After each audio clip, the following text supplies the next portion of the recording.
जय हिंद फ्रेंड्स। मैं Abhay Rajput national first civil service के प्लेटफॉर्म पे आप सभी का हार्दिक स्वागत करता हूं। जो बच्चे वीडियो पहली बार मेरा देख रहे हैं, फिर पहला बार मेरा वीडियो देख रहे हैं, तो मैं अपना शॉर्ट इंट्रोडक्शन दे देता हूं। 2018 में मैंने अपना ग्रेजुएशन सूरत के sir KB college of commerce से किया हुआ था। After that I started my preparation for union public service commission. और 2 साल के मेरे जो अनुभव रहे हैं, क्योंकि मैं बेसिकली मेरा ग्रेजुएशन पहले से ही सीनियर जूनियर केजी से लेकर के कॉलेज तक मैंने अपना ग्रेजुएशन गुजराती मीडियम से किया हुआ है। तो क्या होता है कि बहुत से बच्चों को गुजराती मीडियम के जो बच्चे या फिर जो रीजनल मीडियम्स के बच्चे होते हैं अलग अलग स्टेट्स के, उनको बहुत सारी दिक्कतें आती है पढ़ाई करने में, या फिर वो लोग समझ नहीं पाते। उनके लिए इंग्लिश लैंग्वेज बहुत टफ हो जाती है। गुजराती लैंग्वेज में खास तौर पे स्पेसिफिक मटेरियल अवेलेबल नहीं होता है।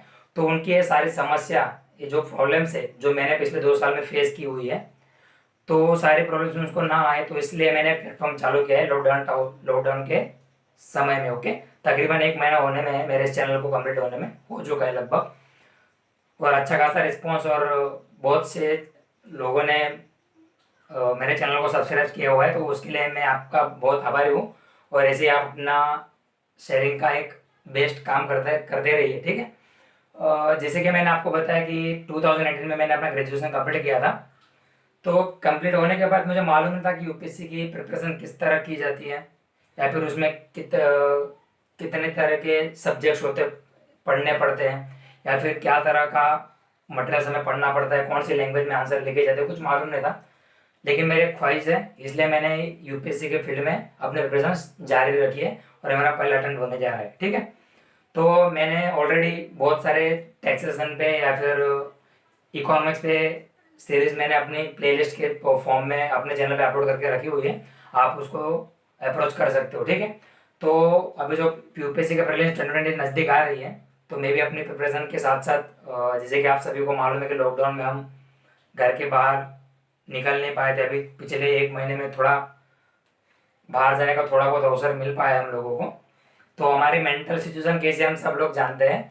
तो मैं भी लॉकडाउन में बोरिंग हो चुका था पूरा, कि पढ़ाई से मतलब पूरे दिन भर घर पे बैठ के पढ़ाई करो, और जिस तरह से ग्रुप में स्टडी करते थे वो सारा एनवायरनमेंट ही डिस्टर्ब हो चुका था। तो मैंने सोचा कि कुछ नया करते, इनोवेटिव करते हैं, जिससे कि मेरा खुद का सेल्फ स्टडी भी हो, और मुझे बोरिंग भी ना हो, और जिससे कि दूसरे बच्चों को भी मदद हो जाए। तो इसलिए मैंने अपने घर के अंदर बोर्ड के ऐसी फैसिलिटी लाके मैंने बच्चों को कुछ गाइडेंस देने के लिए, या फिर वो लोग भी कुछ प्रिपरेशन कर सके अच्छे से, उनको गाइडेंस मिल जाए जरूरी, इसलिए एक छोटा सा प्रयास मैंने इस प्लेटफॉर्म के माध्यम से चालू किया हुआ है, ठीक है। तो मेरा जो प्रीलिम्स 2020 के हिसाब से जो टेस्ट सीरीज, सॉरी, जो मेरी लेक्चर सीरीज चल रही है, उसमें से मैंने 3-4 वीडियो लेक्चर्स ऑलरेडी अपलोड कर लिए हैं। तो ये जो आप आज का जो हम टॉपिक देखने वाले Indian polity, it is also one of the most interesting subject also for me. और बहुत सा इंटरेस्टिंग सब्जेक्ट होता है, क्योंकि अक्सर हम न्यूज़ में सुनते रहते हैं एमपीज एमएलएस इलेक्शन हो रहे हैं। ओके, तो ये सारी चीज़ें इंडियन पॉलिटी में आती है, ठीक है। तो जो नए बच्चे हैं उन लोगों को शुरुआत में तो ये समझ में नहीं आएगा, फिर भी मैं ट्राई करूंगा कि ये सारे वर्ड्स का थोड़ा थोड़ा मीनिंग एक्सप्लेन करने का, ठीक है। बाकी जो बच्चे बढ़ चुके हैं, जो पढ़ाई कर रहे हैं, जिन लोगों ने अटेम्प्ट दे दिया, उन लोगों को तो पूरा इन्फॉर्मेशन है। ओके, कुछ तो मेंस भी लिख के आए होंगे, लेकिन जो बच्चे नए हैं जिनको मालूम नहीं है, तो देखो इंडियन पॉलिटी में होता क्या है, कैसे कैसे वर्ड्स आते हैं, आपको नए नए वर्ड्स की मीनिंग जानने को मिलेगी। तो मेरे तरफ से होने वाले छोटे मोटे प्रयास में करूँगा, लेकिन मैं आपको हर चीज़ को डीपली एक्सप्लेन अभी नहीं करूँगा इस वीडियो में, क्योंकि मैं प्रीलिम्स के हिसाब से नोट्स बना रहा हूँ बच्चों के लिए। क्योंकि मैं खुद अभी जो एग्ज़ाम देने वाला हूँ 15 दिन 1 महीने के बाद, तो उस हिसाब से पढ़ने के लिए मैं direct point wise topic wise मैं कुछ इंपॉर्टेंट नोट्स बना रहा हूँ, कि जो यूपीएससी के जो एग्जाम बच्चे देने वाले हैं उनको रिमाइंड हो सके एग्जाम के टाइम पे। क्योंकि यूपीएससी क्या करती है, शॉर्ट कुछ वर्ड्स होते हैं उसको चेंज कर देती है, और बच्चों को कन्फ्यूज करने के लिए क्या होते हैं, बच्चे कई बार उनको रॉन्ग करके आ जाते हैं। तो सारी चीज़ें ना हो, तो मैंने जो नोट्स बनाई है पिछले 1 डेढ़ 2 साल में, जो अपने हिसाब से नोटबुक में लिखी हुई थी, तो मैंने सोचा कि रिविजन करने के साथ कुछ 2-4 टॉपिक्स या फिर अलग अलग सब्जेक्ट पे मैं कुछ पॉइंट्स लिख देता हूँ, जिससे कि हमारा भी सेल्फ रिवीजन हो जाए, और आप लोगों को भी वो यूजफुल हो, ठीक है। तो आज नया सब्जेक्ट चालू करते हैं, बड़ा इंटरेस्टिंग है, इंडियन पॉलिटी। तो देखो डायरेक्ट पॉइंट चालू करता हूँ मैं। हालांकि इंडियन पॉलिटी बड़ा वास्ट है, मैंने पहले ही कहा, मैं प्री के हिसाब से पढ़ा रहा हूँ, तो आप सिर्फ उसको ध्यान दीजिए और नए बच्चे समझने का ट्राई कीजिए, ठीक है। तो देखो इंपॉर्टेंट नोट्स, टाइटल भी मैंने वही दिया, इंपॉर्टेंट नोट्स, ठीक है। पॉलिटी का सब्जेक्ट है, पॉलिटी यानी कि राज्य व्यवस्था, मतलब कि सरकार देश की किस तरह चलती है, वो अपना प्रशासन किस तरह चलाती है, उसको पॉलिटी बोलते हैं। ओके, राज्य व्यवस्था सिंपल वे में। नेक्स्ट देखो 42 CAA। CAA मैंने शॉर्ट में लिखा है, उसका फुल फॉर्म होता है कॉन्स्टिट्यूशनल अमेंडमेंट एक्ट। ये वो वाला CAA नहीं है, सिटीजनशिप अमेंडमेंट एक्ट वाला नहीं। 42 कॉन्स्टिट्यूशनल अमेंडमेंट एक्ट, जिसको संवैधानिक सुधार बिल कहा जाता है, संवैधानिक सुधार अधिनियम बोला जाता है। ओके, वो गुजराती में बोलूँ तो उसको बोला जाता है बंधारणीय सुधारो। तो साथ में जो गुजराती मीडियम वाले बंदे हैं, वो भी जान सकते हैं कुछ वर्ड्स। ओके, तो देखो 42 कॉन्स्टिट्यूशनल अमेंडमेंट एक्ट को क्या नाम से जाना जाता है, नॉन एज मिनी कॉन्स्टिट्यूशन। अब आप बोलोगे सर इसको मिनी कॉन्स्टिट्यूशन क्यों बोलते हैं, क्योंकि इंडिया का कॉन्स्टिट्यूशन इतना बड़ा है, तो इसको मिनी कॉन्स्टिट्यूशन बोलने का रीजन क्या है। तो याद रखना, जो 42 कॉन्स्टिट्यूशनल अमेंडमेंट एक्ट हुआ था वो 1976 में हुआ था, 1976 में, जब इंदिरा गांधी जी की सरकार थी। ओके, तो उस टाइम पे क्या हुआ था कि 1976 में इतने सारे संशोधन किए गए थे, अमेंडमेंट किए गए थे कॉन्स्टिट्यूशन में। इसलिए उस साल को ध्यान में रखते हुए लोग क्या किया गया, उसको मिनी कॉन्स्टिट्यूशन नाम दे दिया गया। किस एक्ट को, 42 कॉन्स्टिट्यूशनल अमेंडमेंट एक्ट। यूपीएससी आपको ट्विस्ट करने के लिए या फिर कंफ्यूज करने के लिए ऐसा भी लिख सकती है कि mini 44th constitutional amendment act is known as mini constitution. तो वो चीज रॉन्ग है, क्योंकि 44th नहीं है, 44th अमेंडमेंट 1978 में हुआ था। ठीक है, तो 42 अमेंडमेंट को क्या बोलते हैं, mini constitution. Article 368, Indian constitution में बहुत सारे आर्टिकल है, ओरिजिनल कॉन्स्टिट्यूशन में 365 थे। ठीक है, अभी वो उनकी संख्या बढ़ के 465 के आसपास तकरीबन हो चुकी है। ठीक है, और ओरिजिनल कॉन्स्टिट्यूशन में 8 पार्ट थे, अभी 12 पार्ट हो चुके हैं, 12, और 8 शेड्यूल्स थे, और अभी कितने शेड्यूल्स है, 12 शेड्यूल्स है। ओके, तो आप रिवीजन करते रहिएगा अपने हिसाब से। ठीक है, तो आर्टिकल 368 क्या करता है, किसकी बात करता है, प्रोवाइड्स 2 टाइप्स ऑफ अमेंडमेंट्स। जब हम आर्टिकल 368 के बारे में पढ़ते हैं तो उसमें 2 तरह के अमेंडमेंट्स बताए गए, उसको एक्सप्लेनेशन किया गया है कि आर्टिकल 368 का यूज करके हम कॉन्स्टिट्यूशन में किस मेथड से या फिर किस तरीके से अमेंडमेंट कर सकते हैं। तो 2 तरीके से अमेंडमेंट कर सकते हैं। देखो कैसे, आपका देखो मैंने दिया ए और बी। तो पहला वाला देखो, स्पेशल मेजोरिटी। स्पेशल मेजोरिटी का मतलब क्या होता है, 2/3 majority of each house. Each house मतलब कि दोनों हाउस। देखो पार्लियामेंट के 3 पार्ट्स हैं, लोकसभा, राज्यसभा और प्रेसिडेंट।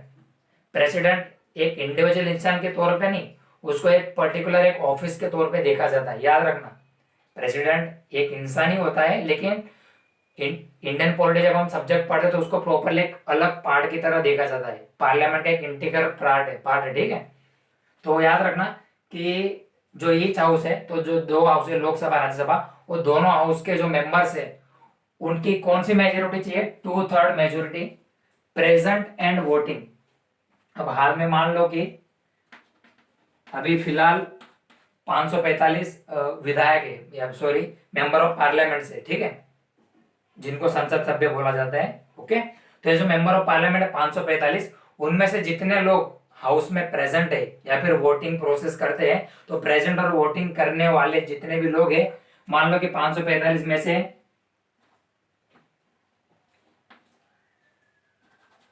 समझ लो कि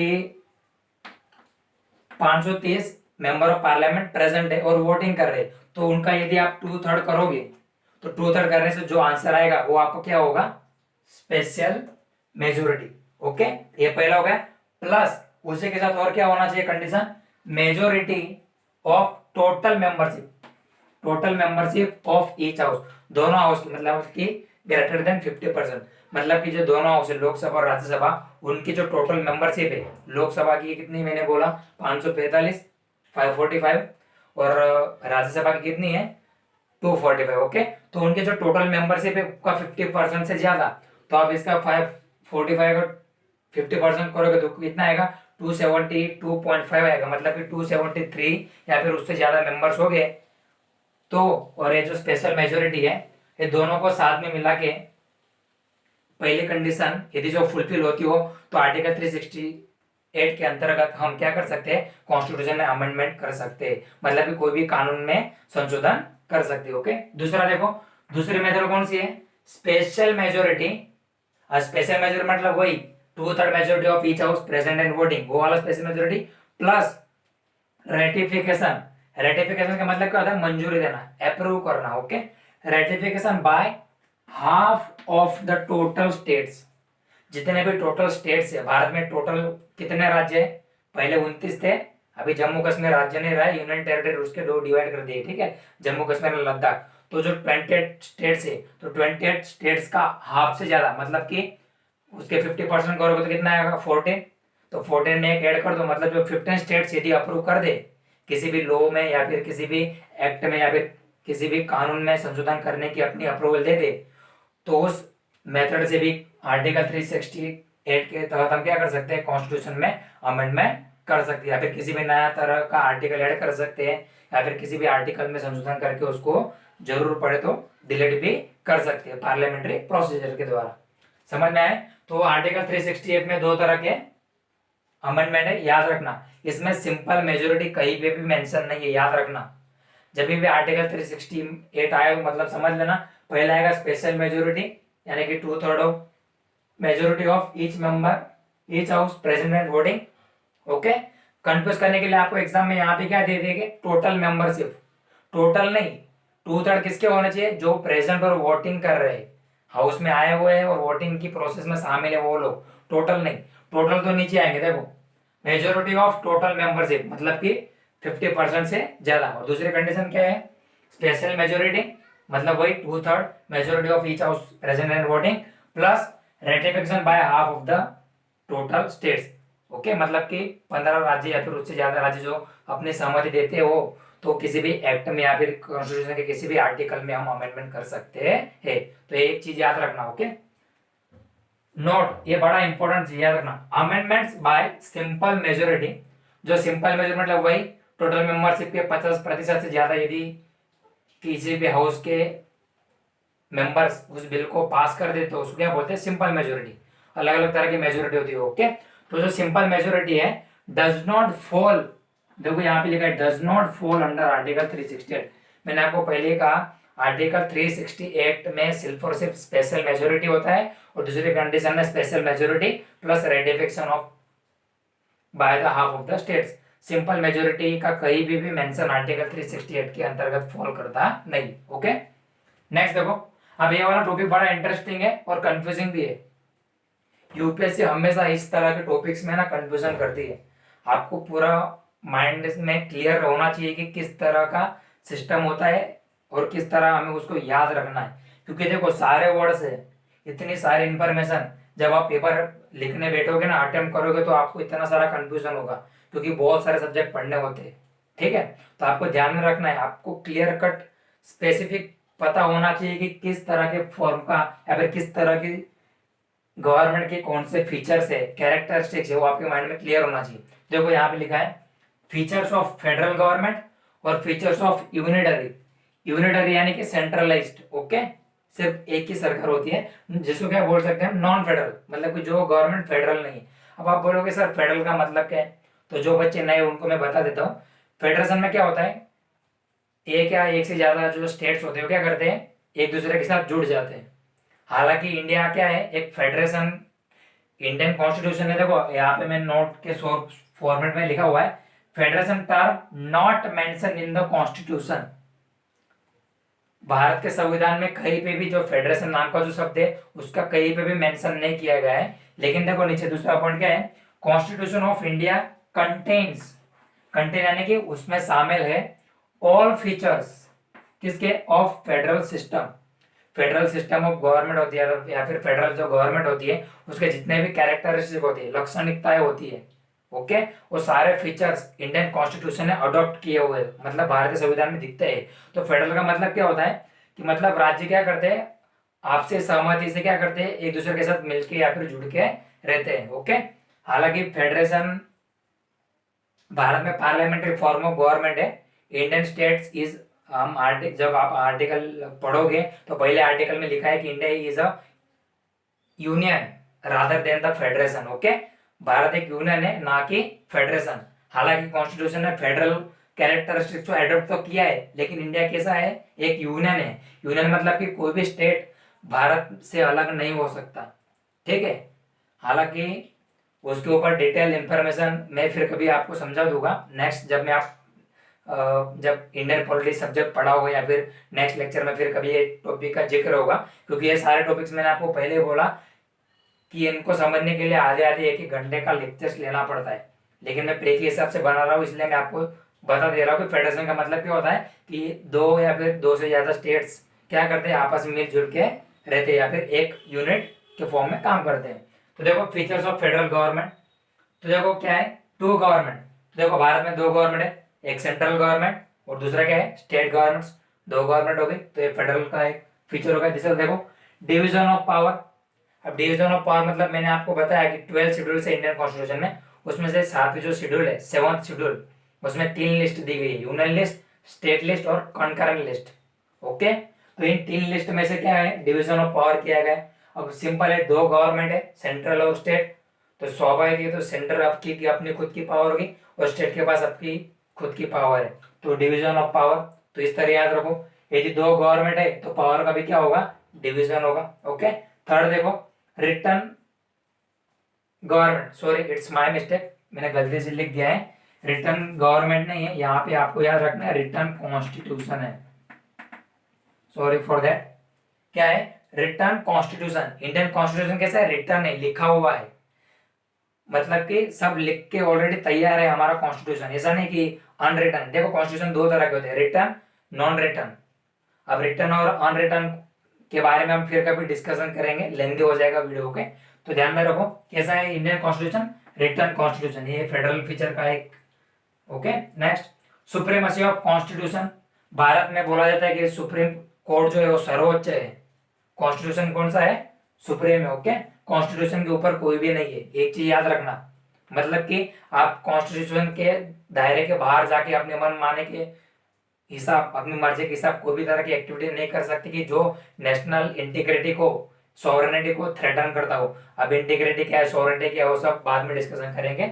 ओके, नए बच्चों के लिए वो समझने में अभी टाइम लगेगा। तो supremacy of the constitution, constitution supreme है, मतलब कि संविधान से ऊपर कोई भी नहीं है, चाहे वो इस देश का प्रधानमंत्री ही क्यों ना हो। ठीक है, next rigidity of the constitution. Rigidity मतलब कि जटिलता, मतलब कि हमारा जो कॉन्स्टिट्यूशन है वो इतना रिजिड है। मैंने आपको पहली बात है आर्टिकल 368, यदि आपको किसी भी आर्टिकल में अमेंडमेंट करना हो ना, तो इस आर्टिकल से अमेंडमेंट करना पड़ता है कभी कभार। तो वो कैसा है, कॉन्स्टिट्यूशन हमारा रिजिड है, तो किसका फीचर है, वो फेडरल गवर्नमेंट का एक फीचर है। जल्दी से कोई भी चीज अमेंड नहीं हो जाती, दोनों हाउसेस से वो पास करवाना पड़ता है। आपने देखा होगा यहाँ पे प्रोसीजर, मैंने आपको एक्सप्लेन किया कितना कॉम्प्लेक्स है। ठीक है, तो ये रिजिड है कॉन्स्टिट्यूशन। इंडिपेंडेंट जुडिशियरी, जुडिशियरी यानी कि न्यायपालिका। ओके, न्यायतंत्र, हमारा जो न्यायपालिका वो कैसी इंडिपेंडेंट है, मतलब कि जो जजेस है वो इम्पार्शियली अपना काम कर सकते हैं, उनकी सैलरी कभी कट नहीं की जाती उनके ऑफिस के टर्म के दौरान, मतलब जब तक वो अपने कार्यकाल पे है, पद पे है, तब तक उनके सैलरी में कट नहीं किया जाता है। उनका जो सैलरी अलाउंसेस सब प्रेसिडेंट और वो सब डिसाइड करते हैं, उसमें कोई कट नहीं किया जाता है। ठीक है, तो क्या होता है, हमारी जुडिशरी कैसी है, इंडिपेंडेंट है, वो स्वतंत्र तरीके से काम कर सकती है, उसके ऊपर किसी का प्रेशर नहीं होता है, चाहे वो सेंट्रल गवर्नमेंट है क्यों ना हो। और उसके जो बयान दिए गए होते हैं जुडिशियरी के, यदि सुप्रीम कोर्ट ने दिया है तो पूरे भारत में लागू होंगे, यदि किसी राज्य के हाई कोर्ट ने दिया है तो उस राज्य के दायरे तक वो सीमित रहेगा। ठीक है, नेक्स्ट बायकैमरलिज्म। बायकैमरलिज्म यानी कि द्विसदनात्मक, गुजराती में उसको बोलते हैं, गुजराती में શું કહેવાય, द्विगृही सदन, यानी कि दो हाउस होते हैं पार्लियामेंट के। जैसे कि सेंटर पे हम देखें पार्लियामेंट के दो हाउस कौन से हैं, लोकसभा, राज्यसभा। और राज्य में देखो स्टेट लेजिस्लेचर में क्या होगा, लेजिस्लेटिव असेंबली यानी कि विधानसभा, और लेजिस्लेटिव काउंसिल यानी कि विधान परिषद। ठीक है, तो ये हो गए आपके फीचर्स किसके, फेडरल गवर्नमेंट के। अब फीचर्स ऑफ यूनिटरी, मतलब कि ऐसी गवर्नमेंट के जो फेडरल नहीं है, यूनिटरी है, मतलब कि सेंट्रलाइज्ड है, जिसमें एक ही सरकार काम करती है, दूसरे यूनिट्स को या फिर दूसरे स्टेट गवर्नमेंट्स को या फिर लोकल बॉडीज को अथॉरिटी किसी भी तरह की नहीं दी जाती। तो यूनिटरी फीचर्स कौन से हैं, तो स्ट्रॉन्ग सेंटर, सेंटर कैसा होता है, स्ट्रॉन्ग। फॉर एग्जाम्पल मैं बताऊं तो आपको कनाडा, कनाडा में स्ट्रॉन्ग सेंटर देखा जाता है। ओके, नेक्स्ट सिंगल सिटीजनशिप, एक एकल नागरिकता, भारत में भी क्या है, एक ही सिटीजनशिप है। आपने देखा होगा, न्यूज में सुना होगा, पिछले लास्ट कुछ महीने में यहाँ पे लॉकडाउन के पहले क्वेश्चन आया था न्यूज में, अक्षय कुमार की सिटीजनशिप के रिगार्डिंग क्वेश्चन खड़े किए गए थे कि भाई अक्षय कुमार भारत के नागरिक नहीं है, ठीक है, क्योंकि वो उनकी सिटीजनशिप कहाँ की, कनाडा की, ठीक है। तो सिंगल सिटीजनशिप वो किसका फीचर है, यूनिटरी गवर्नमेंट का या फिर नॉन फेडरल गवर्नमेंट का। फ्लेक्सिबिलिटी, फ्लेक्सिबल है, मतलब गवर्नमेंट चाहे तो सिंपल मेजोरिटी से भी किसी भी तरह का जो लॉ है या फिर एक्ट है उसको क्या कर सकती है, चेंज कर सकती है, अमेंड कर सकती है अपने हिसाब से, ओके।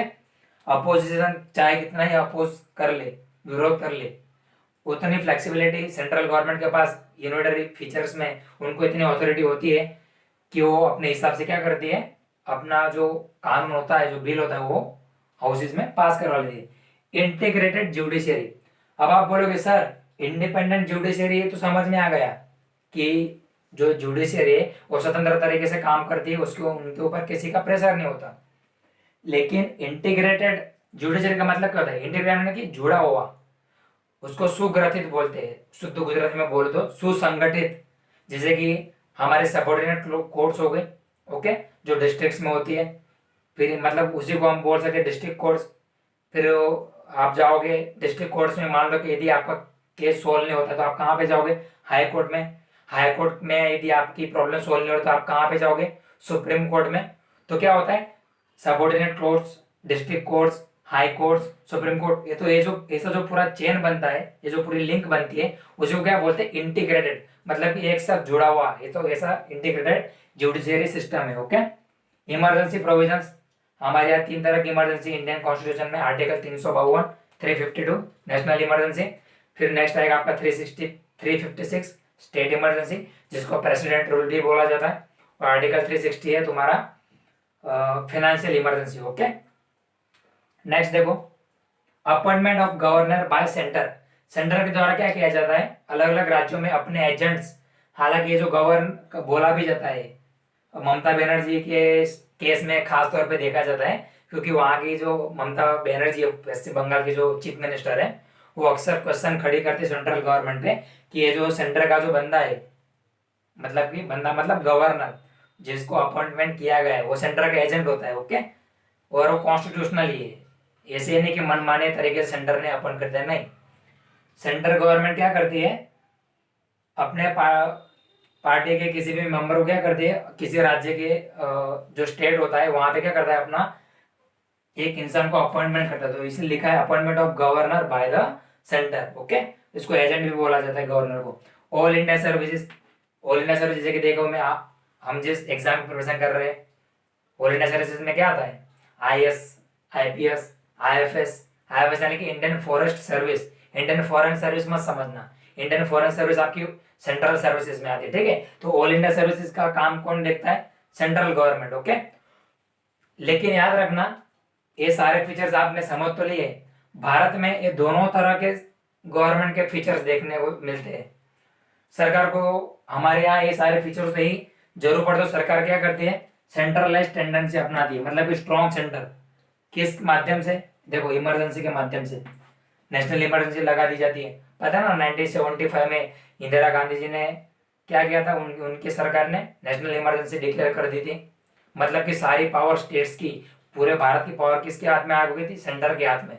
तो सेंटर जब चाहे तब क्या हो सकती है, भारत की सरकार सेंट्रलाइज पावर के तहत अपनी मनमानी तरीके से काम कर सकती है। तो भारत में किस तरह का सिस्टम देखा जाता है, मिक्स्ड सिस्टम, मतलब कि फेडरल भी है और नॉन फेडरल, दोनों तरह की गवर्नमेंट के फीचर्स इंडियन कॉन्स्टिट्यूशन या फिर भारत सरकार द्वारा अपनाए जाते हैं। तो बस आज तक इतना ही रखते हैं। नेक्स्ट टॉपिक में फिर कोई करंट अफेयर्स का हम टॉपिक देखेंगे या फिर जो कोई इंपॉर्टेंट नोट्स हैं जो मैंने बनाए हुए, मुझे लगेगा कि एग्जाम के पर्सपेक्टिव से जो कंफ्यूजन करने के लिए पूछे जाएंगे, तो फिर ऐसा लगेगा मुझे, तो मैं उसके ऊपर मैं बोर्ड पे आपको एक्सप्लेन कर दूंगा। कभी कभार ऐसा होता है कि यूपीएससी क्या करती है, मान लो कि ऐसा दे देगी क्वेश्चन में कि which of the following are the characteristics और the features of the federal government, तो यूपीएससी क्या करती है, इन सारे में से दो, कोई भी 2 या 3 फीचर्स दे देगी और इनमें से कोई 1 या 2 फीचर्स उस ऑप्शन में डाल देगी और नीचे लिख देगी कि भाई विच ऑफ द अबव सेंटेंसेस और द स्टेटमेंट्स आर करेक्ट, कि भाई कौन से स्टेटमेंट करेक्ट है, फिर कोड दिए होंगे 1 और 2, 2 और 3। तो आपको स्पेसिफिक पता होना चाहिए कि यूनिटरी गवर्नमेंट के फीचर्स क्या है और फेडरल गवर्नमेंट के फीचर्स क्या है। तो बस आज तक इतना ही रखते हैं, और आई होप कि आप लोग मैक्सिमम बच्चों तक ये चैनल मेरा पहुंचाओ। लाइक करो, शेयर करो, सब्सक्राइब करो और बेल आइकन पे जरूर क्लिक करो, जिससे कि आने वाले सारे अपडेट्स आपको तुरंत मिल जाए, ठीक है, एग्जाम के परस्पेक्टिव से। बस इतना ही रखते हैं, नेक्स्ट लेक्चर के लिए आप वेट करो। Wish you all the best for the examination. Okay, thank you, all the best. जय हिंद, जय भारत।